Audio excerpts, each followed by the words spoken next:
Thanks for joining us and being considered.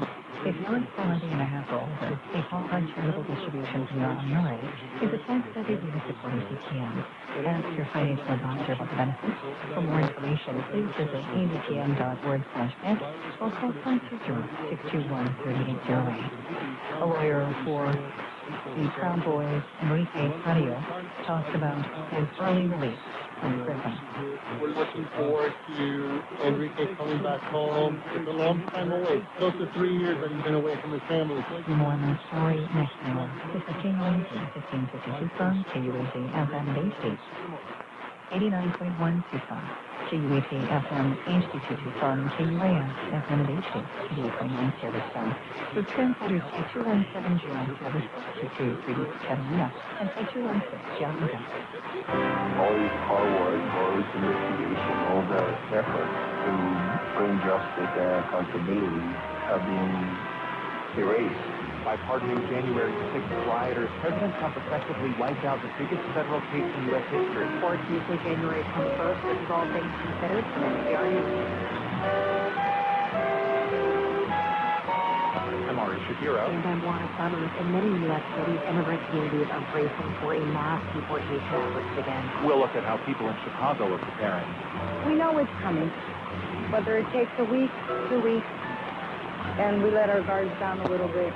But we know it's coming. Later, Israel's ambassador to the UN takes our questions about the ceasefire in Gaza. And remembering Jules Pfeiffer, who illustrated the classic children's book, The Phantom Tollbooth. First of all, I was born in 1929 when all sorts of things happened. The Depression hit, but also the adventure comic strip hit. Now news. Live from NPR News in Washington, I'm Jack Spear. Pete Hegseth, President Trump's pick for defense secretary, is facing more allegations of misconduct. Sworn statement to the Senate, Hegseth's former sister-in-law accuses him of being abusive to his second wife. There's Lou Garrett reports. Danielle Hegseth, the former wife of Hegseth's brother, says the defense secretary nominee, quote, has an alcohol problem and was abusive to his ex-wife. In her affidavit, reviewed by NPR News, she says at times Hegseth's second wife hid in a closet from him out of fear. Danielle Hegseth submitted the affidavit in response to a request from Democratic Senator Jack Reed of Rhode Island. The ranking member of the Senate Armed Services Committee called the affidavit, quote, disturbing and potentially disqualifying. On Monday, the committee endorsed Pete Hegseth's nomination along party lines, paving the way for a vote in the full Senate. A lawyer for Hegseth dismissed these allegations to NBC News. NPR has requested comments from Hegseth.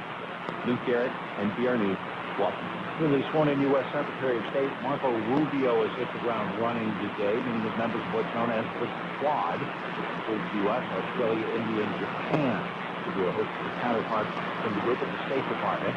Some analysts the purpose of the meeting, in part, was to signal that countering Beijing will be a top priority of the Trump administration. The Trump administration is rolling back bipolar policies to support immigration enforcement systems in the West. Those places of worship and healthcare facilities were all claiming for arrests of people suspected of coming without legal status under a policy from former President Joe Biden. Now the acting Secretary of Homeland Security has rescinded those guidelines, which the Trump administration says limit law enforcement from doing its job. It's not known yet how immigration enforcement agencies will restart operations. Trump orders are compounding says officials are, quote, back in doing their job effective today, he told CNN in an interview. Still, he declined to provide specific information. Samantha Lucia, NPR News, Washington. In Los Angeles and surrounding areas, red flag warnings continue as areas have been hit by new wave tropical winds. Flooding in reports from some mountain areas approaching 90 miles an hour. The strong Santa Ana winds did not result in any new major outbreaks in Los Angeles. Fire crews were on it. LAPD Fire Chief Anthony Maloney was with one of them. This crew is ready for it. In San Diego County, 3 small fires did break out. The Conrad fire began burning just after 1 o'clock in the morning local time. Some evacuations were ordered. This wave of Santa Ana winds is expected to decrease, but another wave of Santa Ana could come late Wednesday or Thursday. Forecasters say those winds may not be this strong. For NPR News, I'm Steve Futterman in Los Angeles. You're listening to NPR News.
more than anything, you know, outside of all London and possibilities, it's one of the few times where you see the police vaccine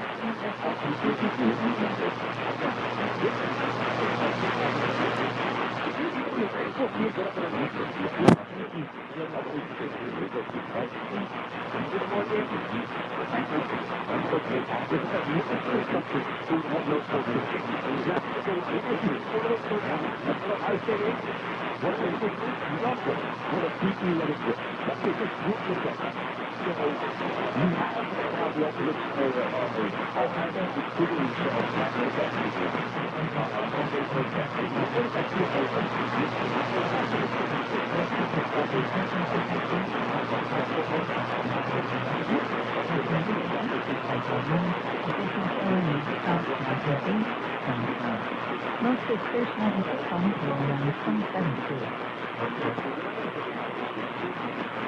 This is Alden Cooper, NPR News. I'm Monica. And I'm Ari Shapiro. In one of his first official acts, President Trump fulfilled a promise to define his campaign, granting clemency to all of the more than 1,500 people charged in connection with the January 6, 2021 attack on the Capitol.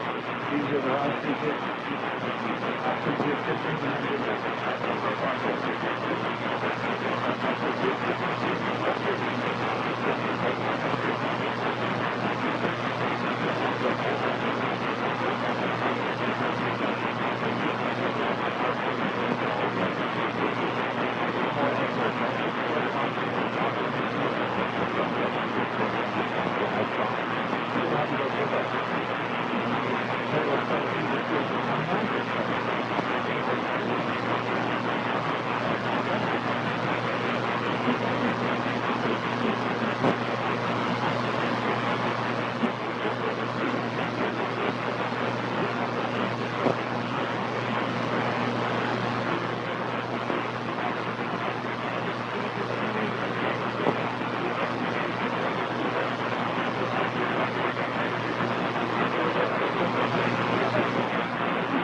The vast majority of people want full and complete pardons, meaning not only are they released from prison, but they get certain rights back, like voting or owning a firearm. Trump commuted or shortened the sentences of 14 other people, including Stuart Rhodes. He's the founder of the far-right Oath Keepers group. Rhodes was convicted of seditious conspiracy and sentenced to 18 years in prison. The judge said he was an ongoing threat to this country and the very fabric of our democracy. Stuart Rhodes was released early this morning. He's been spotted outside the D.C. jail this afternoon, waiting for the release of other defendants.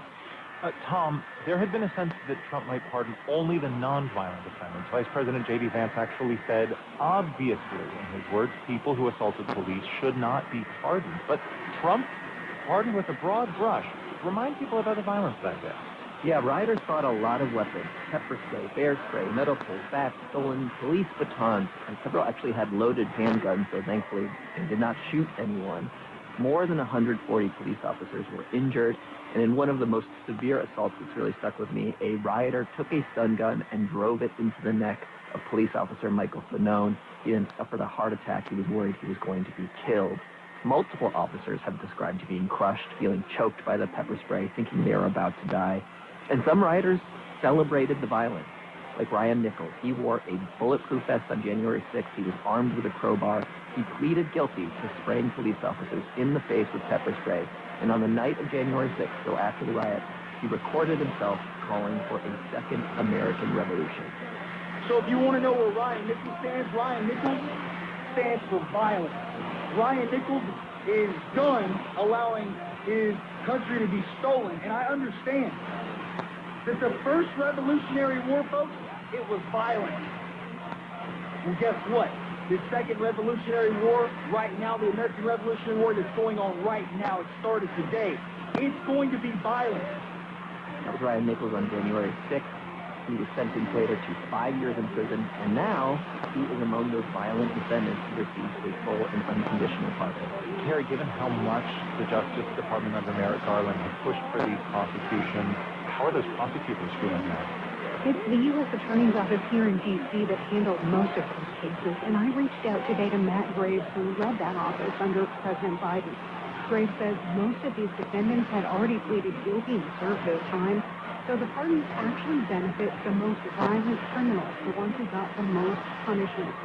Graves rejected the idea that this whole effort, which was really the biggest investigation in Justice Department history, that the effort came to nothing.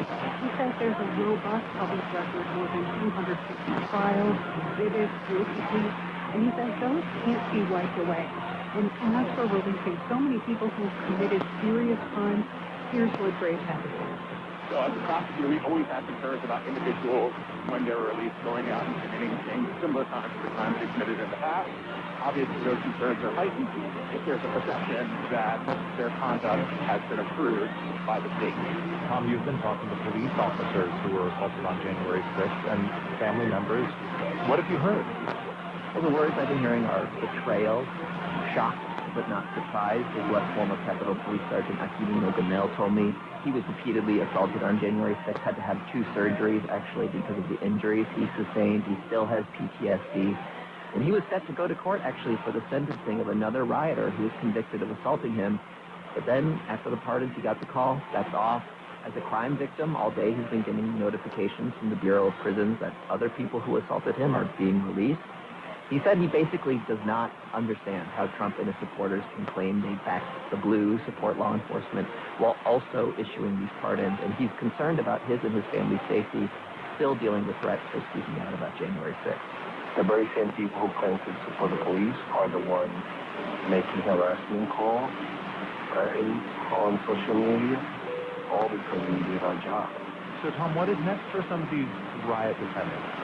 Well, keep in mind, most people, like Terry mentioned, already served their sentences. The median sentence is less than a year. Many people got no jail time at all. So it's really the people convicted of the most serious crimes, seditious conspiracy, violent felonies. They're getting the most relief. For people convicted of felonies, pardon means they get their gun rights back. For one thing, the rioter actually widely described as the QAnon shaman. He stormed the Capitol wearing the furs and wearing horns. People might remember him. He actually posted on social media that he was going to go out and buy some guns now that he's been pardoned. And Carrie, in many cases, a pardon represents the end of the story, but I understand that might not be the case here. You have some new information on that? I talked a short while ago with Larry Krasner, the district attorney in Philadelphia. He's been doing some research about these January 6 defendants, including the former president of the Proud Boys chapter in Philadelphia. Krasner says Trump's pardons and clemencies apply only to federal crimes, not to state charges, and there may have been crimes committed in Philadelphia by some of the most violent and serious offenders. There are going to be challenges here to bringing state cases, things like double jeopardy and what actually happened in Pennsylvania versus what happened in D.C., like these steps to plan an alleged conspiracy. But the bottom line is some district attorneys and state attorneys general may be looking to make new cases against some of these January 6 defendants, and they may be the front line to policing political violence in the coming years. That's NPR's Carrie Johnson and Tom Dreisbach. Thank you both. Thanks, Ari. Thank you. Oscar and Pulitzer Prize-winning cartoonist, playwright, and novelist Joel Cypher has died at the age of 95. In loose, sprawling lines, Cypher created precocious kids, neurotic office workers, scared dads, optimistic dancers, crooked politicians, a whole world of people, probably too smart and self-aware for their own good. Joel Cypher died at his home in upstate New York. NPR's Netta Ulaby has our appreciation. If you were a kid in the last 50 years, you've probably met Joel Cypher in the pages of the Phantom Toll Booth, the 1961 novel about a disaffected boy who's given a magic toll booth and drives through in his toy car to mysterious places like Dictionopolis. Where words are weird. Words in a word are fantastic. You can hint them, you can say them. That's from the 1970 movie version. Cypher's gloriously loopy illustrations brought the book's deadpan surrealism to life. Cypher told NPR's Robert Siegel in 2015 he started drawing to amuse himself when he was very small. I did nothing else. I mean, first of all, I was born in 1929 when all sorts of things happened. The Depression hit, but also the adventure comic strip hit. Tarzan and Buck Rogers were comics and radio serials, a perfect escape for an imaginative child in a struggling Bronx-Jewish family. So in a way, this is a comic book. Pfeiffer was still a kid when he won a gold medal in a department store art contest. He decided that becoming a cartoonist was the way to go. He pored over comic strips in the newspapers his father brought home, even pulled old scraps out of the trash. One of his very favorites was called The Spirit, created by the legendary Will Eisner. So at the age of 16, after a few years of studying art, Pfeiffer looked Eisner up in the phone book and took himself over to the artist's Wall Street studio. I was terrified. He couldn't have been friendlier until he looked at my work and told me I had no talent. That's from a Skype appearance at a 2017 event honoring Will Eisner. Despite that less than auspicious beginning, Jules Pfeiffer talked his way into a job with Eisner's studio. It was interrupted when he was drafted in 1951. Pfeiffer's 2 years in the service left him with a lasting anger at the Army and a penchant for satire, which he expressed in a story called Monroe, about a 4-year-old boy drafted by mistake. Soldiers don't cry. Only little boys cry. Monroe did not look like anything else on the comics pages, and Pfeiffer had a hard time getting publishers interested. But in 1956, he took some of his cartoons to the Village Voice. That led to a 40-year run. And Monroe? Pfeiffer eventually turned it into an animated short in 1961 and won an Oscar for it. Are you a soldier? Or a little teensy-weensy crying baby boy? Over the years, Jules Pfeiffer wrote kids' books, novels, plays, movie scripts, and he never stopped drawing. In 1986, he won a Pulitzer Prize for editorial cartooning. The Village Voice dropped him a decade later, but Pfeiffer went on to create cartoons for Vanity Fair, the New York Times, and he wrote graphic novels. Here he is again, talking to NPR's Robert Siegel in 2015. You've had a few acts, you know? Yes, yeah. Well, I've had endless acts because I ran out of steam on one thing, or because life happened on another thing, and I developed a resourcefulness where I would just look around for some other way to do what I wanted to do. One of Pfeiffer's recurring characters was a dancer in a black leotard who threw herself around the page while musing about the horrors of the world. Whatever the problems and disasters, and however often hope is dashed, she rises up and dances again, he once said. She'll never be defeated by the realities. Netta Ulaby, NPR News.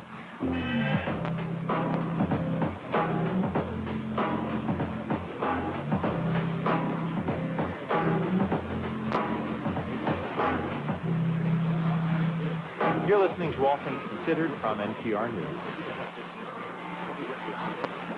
All illegal entry will immediately be halted, and we will begin the process of returning millions and millions of criminal aliens back to the places from which they came. The president says immigration is his top priority and has declared the border a national emergency. We look at the immediate effects of his executive actions next time on 1A.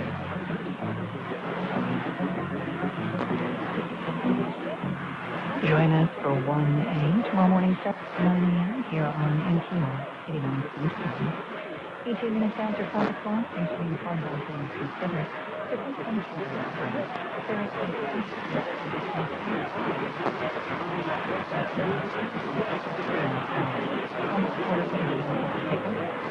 conversation and on the web at beyondpress.com. Conclusions being reported this afternoon, one with injuries at Oracle at Rancho Vista Boulevard, as well as Fort Lowell Road near First Avenue. Another collision crisscrossed at East River, Ina at I-10, Ina near La Camina Drive, and the right lane is blocked I-10 eastbound near Benson Highway. That's exit 262 due to a collision with stop-and-go traffic being reported from I-19, exit 260. President Trump's border czar, Tom Summers, says the federal crackdown on illegal immigration will begin this week. Immigrants in Chicago are fearful of what comes next. Yes, Jasmine Garst has that report. Coming up next on All Things Considered. Mostly clear skies for Tucson tonight with a low around 27. Sunny tomorrow with a high in the mid-60s. For Sierra Vista, mostly clear tonight with a low around 27 and mostly sunny tomorrow with a high near 64. And mostly clear tonight in Bisbee with a low around 26 and sunny tomorrow with a high in Bisbee near 61 degrees. It's 5:20 p.m. Support for NPR comes from this station And from Workday, with AI at the core of its system, Workday is committed to delivering continuous innovation to prepare organizations for what's next. Workday, an enterprise platform for finance and HR rockstars. From Indeed, designed to be an end-to-end hiring solution for businesses of all sizes to attract, interview, and hire candidates, all from one platform. Learn more at Indeed.com/NPR. And from the Doris Duke Foundation. From NPR News, this is All Things Considered. I'm Ari Shapiro. And I'm Juana Summers. President Donald Trump has already signed several executive actions to start what the White House calls a historic crackdown on immigration, one he says will include mass deportations. Border czar Tom Homan told CNN today that those deportation actions are underway, focusing on migrants who are considered a public safety threat. But he warned that all migrants without legal status could also be arrested and deported, especially those living in sanctuary jurisdictions. NPR's Jasmine Garth reports from Chicago, a sanctuary city now in the spotlight. It is bitter cold today, even by Chicago standards. In a Latino neighborhood called Little Village, bundled up residents waddle past the bright Mexican murals in a hurry. At a restaurant on Main Avenue, footage of President Donald Trump taking office is blasting on the TV. Every time someone opens the door, a waitress named Caridad looks up and braces. Yo tengo miedo. I get nervous, she says, that immigration agents are coming. We've been asked not to give the name of the restaurant, which employs a number of workers without legal status. And Caridad doesn't want her last name used because she says she's one of them. She's originally from Mexico. She's 64. She's been in the U.S. for more than 3 decades. Almost all of that time working here at this restaurant. Llego a mi casa y digo, in the last few weeks, I get home from work and I thank God I made it. It's more than fear, it's panic, she says. The potential immigration raids have prompted many people to stay home, especially here in Little Village, or La Villita, as the immigrants who live here call one of Chicago's major economic engines. It is one of the largest commercial corridors here in the city and the biggest Mexican community here in the Midwest. We have over 1,000 businesses, over 100 restaurants. That's Jennifer Aguilar, director of the Little Village Chamber of Commerce. Her office looks over a main street lined with sparkling quinceañera shops, family-owned restaurants, and botanica stores selling candles and saints. This corridor is always busy with activity, and right now it seems almost like a ghost town. Chicago Mayor Brandon Johnson told NPR today that the city will stand by its sanctuary policies, which prohibit police from cooperating with federal deportation actions.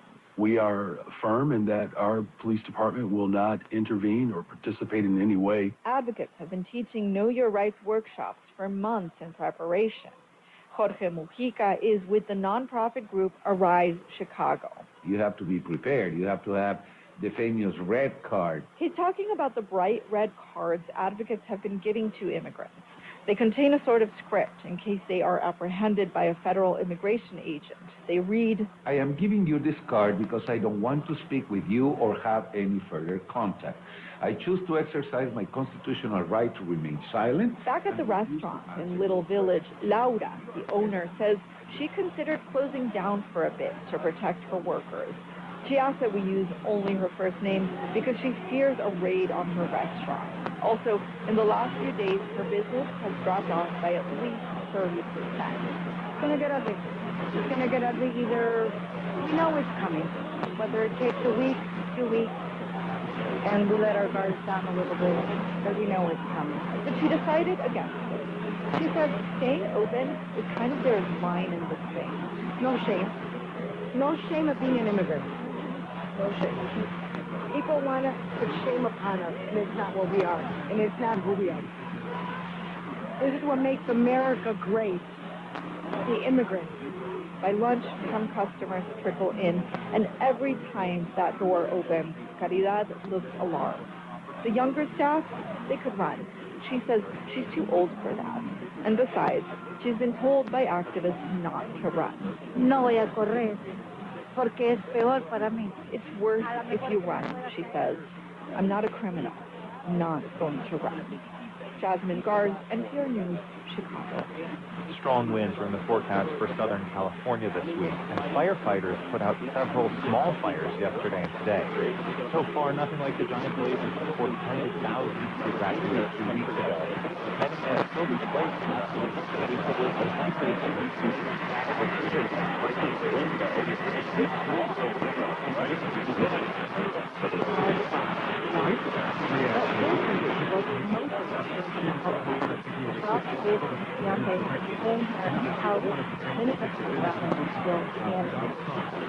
Cave was out in the doorway, supporting people. Since my neighborhood watch list, I've got the name and the address and the status. Status, which houses have pets in them, which need to be checked on, the ones that are gone altogether. Cave leans in his doorway as he reads the list. In some cases, they've had to inform their neighbors that they lost everything. That was a super hard text or phone conversation to have because, you know, I try to be as emotionally present for them as I can be, but there's like, how do you say that to someone? Caves and his fiancée, Ralph Mendoza, did initially evacuate in the middle of the night. Inside the house, smoke. Outside the house, smoke, explosions everywhere, it's just panic everywhere. A few hours later, they decided to chance it and return, soon after the National Guard closed off access to the neighborhood. They've been here on the phone. Now, the city is easing the evacuation orders. Even if people want to return, many houses are still just not livable. They do have some utilities. Internet and power is intermittent, but it's not comfortable and possibly not safe. We're not even using the water to even shower because we're afraid that there might be still some chemicals. They've got each other as well. More than one person here reports being alone in their house. Earlier on this day, a friend brought Mendoza and Caves a bag of hamburgers. Now they're giving them out to the few neighbors who are around. No, we got you in and out. Michael Russell is one of these folks. Thank you so much. We got you. Russell lives across the street. His backyard is a tiny utopia, preserved, with a lemon and an orange tree, a stunning mountain view. He gestures to a ladder in the middle of the yard. This is where he watched the fire progress toward his house. And then got up on it. You can see the burn side, the mountainside there. And then it was crazy. Winds were going. Last year, Russell took some steps to mitigate risk, removing flammable material from around the house, putting a fire-resistant mesh inside the vents and the roof. There were some things he didn't anticipate, like ash. I really realized how many carcinogens are in it and how dangerous it could potentially be. It's really freaking me out. I mean, you come inside my house, come on. Inside, the house is covered in an almost invisible layer of black soot. The day before, Russell says he set an open cup of milk on the counter. When he was making coffee, he left for a half hour. Where there'd be a milk line here, it was black. A black line of ash covered the top of the milk. He's afraid to clean anything for fear he'll stir up dangerous chemicals. So that's in the carpet. It's in the bedding.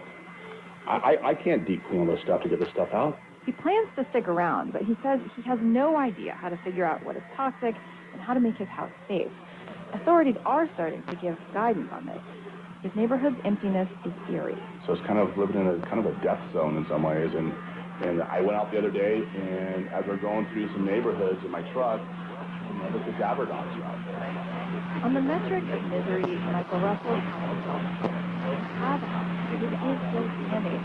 But the flip side of his good luck is all the uncertainty of what happens next. Katie Riddle, NPR News, Altadena. This is NPR News. Mariachi and rap come together in Kendrick Lamar's latest album, GNX.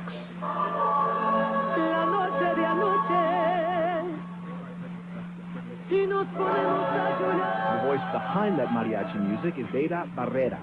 She talks about the songs that move her and her collaboration with this year's Super Bowl halftime headliner tomorrow on Morning Edition, NPR News. Join us for Morning Edition tomorrow morning starting at 5 a.m. here on NPR 89.1. Support comes from the UA College of Medicine, Tucson, and the Cindy Wall Memorial Seminar Fund of the Jewish Philanthropies of Southern Arizona. The lecture, New Place, New Words, with emergency physician and author Dr. Jay Baruch, is open to the public February 11th from 5 to 7 p.m. Learn more at medicine.arizona.edu. It's 5:30 p.m.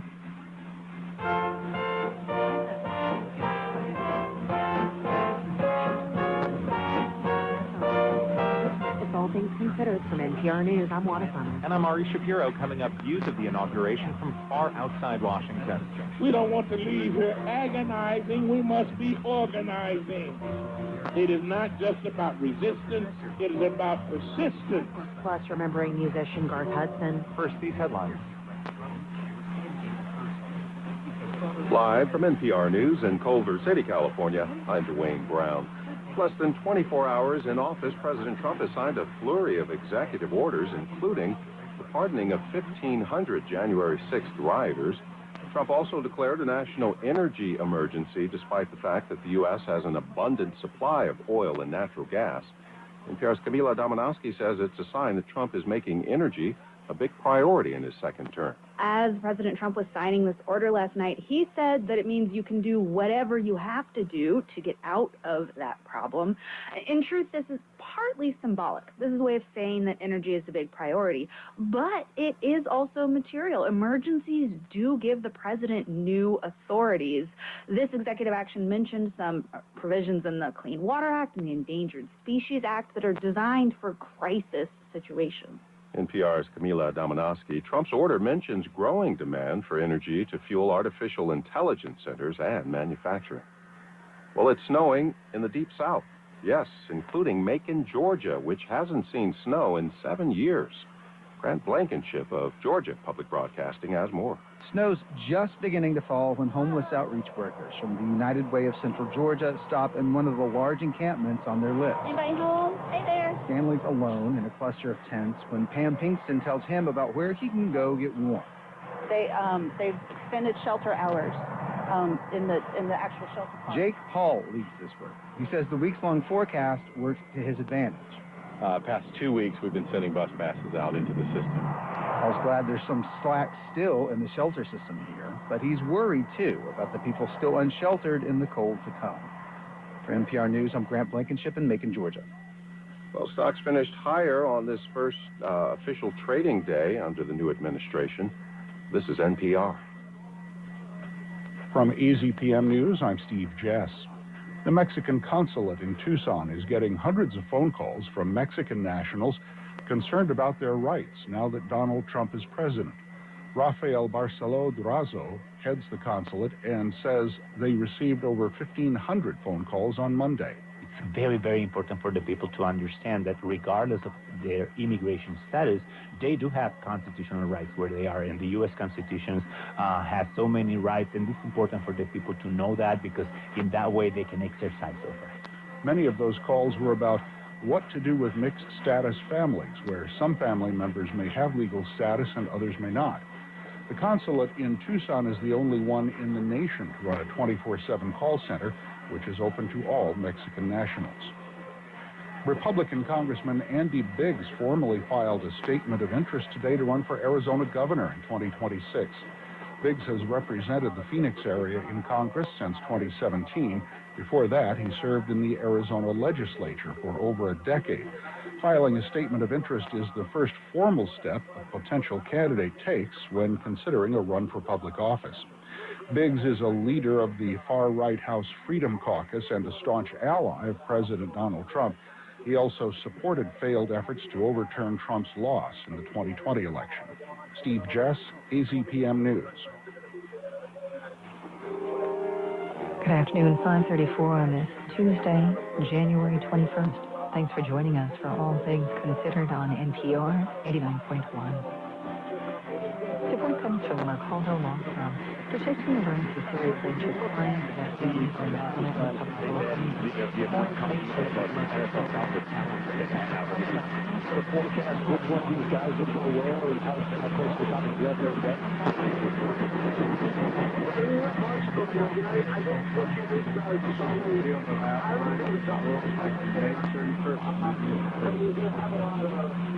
Coming up next on All Things Considered, your conversation with Israel's ambassador to the United Nations, Danny Bannon, about the politics that influenced the timing of the ceasefire deal. It's 53 degrees in Midtown Tucson, 46 in Chula Vista, 43 degrees in Bisbee, and 53 in Oro Valley. Support for NPR comes from the station and from the Kaufman Foundation, providing access to opportunities that help people achieve financial stability, upward mobility, and economic prosperity, regardless of race, gender, or geography. Kaufman.org. From the Walton Family Foundation, working to create access to opportunity for people and communities by tackling tough social and environmental problems. More information is at waltonfamilyfoundation.org. And from the listeners who support this NPR station. From NPR News, this is All Things Considered. I'm Juana Summers. And I'm Ari Shapiro. In Gaza, a ceasefire that started Sunday has given Palestinians a chance to return to homes that they fled months ago. NPR producer Anas Baba described this scene in Rafah, a city in southern Gaza on the border with Egypt. 8 months ago, this street was called Paris Street in Rafah. By now, it seems that the Israeli bombardment left nothing from this Champs-Élysées Rafah. We can see that the infrastructure, the streets, roads, water pipes, every single thing that's needed for a human in order to be happy in place is lacking here in Rafah. It's not clear who will rebuild Gaza, who will manage the territory, or even whether this ceasefire will hold. To help us answer some of those questions, Israel's ambassador to the UN, Danny Danon, joins us now. Welcome back to All Things Considered. Thank you for having me, Ari. President Trump is taking credit for the ceasefire agreement, and you have praised his administration. What specifically did he or his team do that made a difference in getting this deal? We thank both administrations, the Trump administration and Biden administration, for working together on this particular issue. And you know politics very well. To see both administrations aligning and working together, it's rare. And I think the fact that we had the support of President Biden and his team and President-elect Trump at the time and his team, it helped us to reach this framework for the release of the hostages. I know as an ambassador, as a diplomat, you do not want to alienate either side. Before Joe Biden left the White House, he said that this deal was not meaningfully different from one that was on the table last summer. This was the deal that I outlined for the world back in May 31st. Many of you covered it at the time. Ambassador, do you agree with that description? And if it is effectively the same deal, why did the fighting continue for more than half a year longer? So a few points. First of all, it's not the same deal. It's a similar deal. But the number of hostages that we accepted we were going to receive is higher at this deal. And the second point, which is the most important, that Hamas rejected the offers back in May. So I think the fact that now, because of the pressure that we put on the ground, and the pressure of the negotiators, and the pressure that both President Biden and President Trump put on the negotiators, we saw that the deal happened, and we hope it will be completed. Prime Minister Benjamin Netanyahu has also faced pushback from people in his own government, his own coalition. As you know, extreme far-right Israeli politicians have already resigned or threatened to resign over the ceasefire deal. One of them, Paul Smotrich, says he's and received a commitment from Netanyahu that Israel will return to the battlefield to eliminate Hamas. Is that true? Has Israel committed to return to the battlefield, or is it committed to extending the ceasefire? So if you go back to the goals of the war that the government approved, is the release of the hostages and to make sure that Hamas is not taking control over Gaza again. So I think what we will have to see once the negotiations will resume, whether we can find an agreement that Hamas will not stay in power, will not have control over the future of the Palestinians in Gaza. Otherwise, we will have to find other ways to ensure that. And by the way, it's not only for our sake or our security, but it's also for the Palestinians themselves. There is no future for Gaza with Hamas. So are you saying Smotrich is wrong, that Netanyahu has not committed to Israel returning to the battlefield? Well, if you look at the agreement, it's very clear that the agreement says that if there will be no negotiations, then we can resume the fight. But if we can get with negotiations an agreement that Hamas will not stay in Gaza and allowing other forces to take over and to start to reconstruct Gaza, that should be the goal of everybody. But if Hamas will insist to continue with the incitement of taking the funds of the international community to dig tunnels and to build infrastructure of terror, that's something that we will not allow. I want to ask you about the plan for reconstruction, because even after more than a year of war, Israel has not released a detailed plan for who will govern Gaza when the war ends. And in fact, even before the war, Israel severely limited the amount of construction materials that were allowed in the Gaza Strip out of concern that Hamas would use them to build tunnels and bunkers. With millions of tons of rubble, who will rebuild this area? First, let's acknowledge that when we saw what Hamas did with materials that entered or were smuggled into Gaza, they didn't invest them in schools or hospitals. They built a network of terror. I want to remind you that we actually found some of it. You know, the tunnel system in Gaza, it's longer than the subway stations in New York City and London combined. So if you allow this is the Hamas reason to stay in Israel power, has given for not allowing construction equipment in the Gaza Strip. But the question is, as if long, Israel as long continues as to limit... Hamas is as long as Hamas is in power, there will be limitations. As long as Hamas is in power, there will be no reconstruction. So I think that the first goal should be to find a way to make sure that Hamas is not running the life of the Gazan people. And then, who manages the Gaza Strip? Israel has yet to answer that question. Well, I can tell you that we have no intention to run Gaza. We have done it in the past. We moved out of Gaza in 2005 completely, by the way. You've also said the UN should not, and you've raised concerns about the Palestinian Authority. So then who? Well, first, I want to remind you that we disengaged completely from Gaza in 2005, and we took out all the settlements, and we allowed the Palestinians to run their own life. But it didn't work. Hamas took over, and we saw what happened. I think there should be a few stages. I think there should be support for the international community at the first stage, and in the long run, it should be a leadership that will come from the people in Gaza that will deal with the education and infrastructure and not with terror.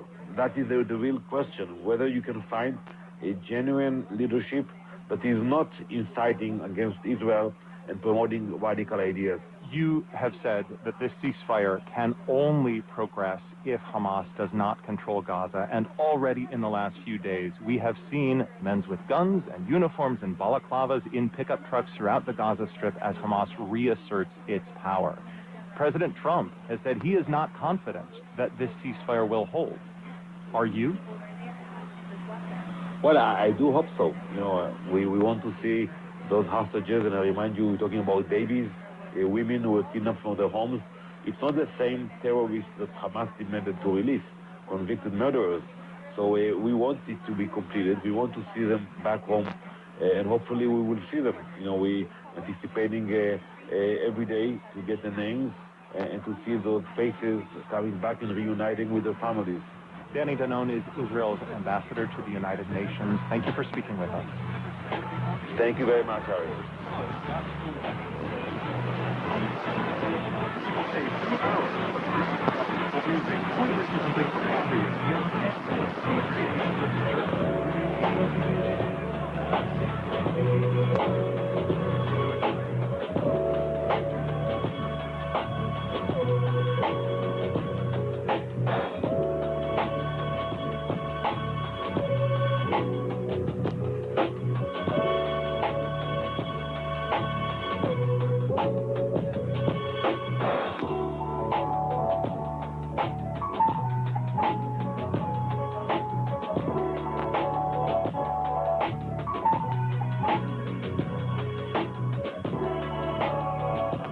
You're listening to All Things Considered from NPR News. President Donald Trump issued a flurry of executive orders yesterday focused on energy production and natural resource development. He aims to roll back policies from the Biden administration that limited drilling or mining on public lands. One order in particular caught our eye because it covers a ton of issues that are all in one single state. At this time, we conclude our broadcast day. KUAZ is a service of the University of Arizona. We'll be back at sunrise tomorrow as authorized by the Federal Communications Commission. If you'd like to continue hearing the preceding program, you're invited to tune to our sister station, KUAZ FM 89.1, or to our webcast stream at KUAZ.org. This is KUAZ 1550 Tucson. Good evening. Thank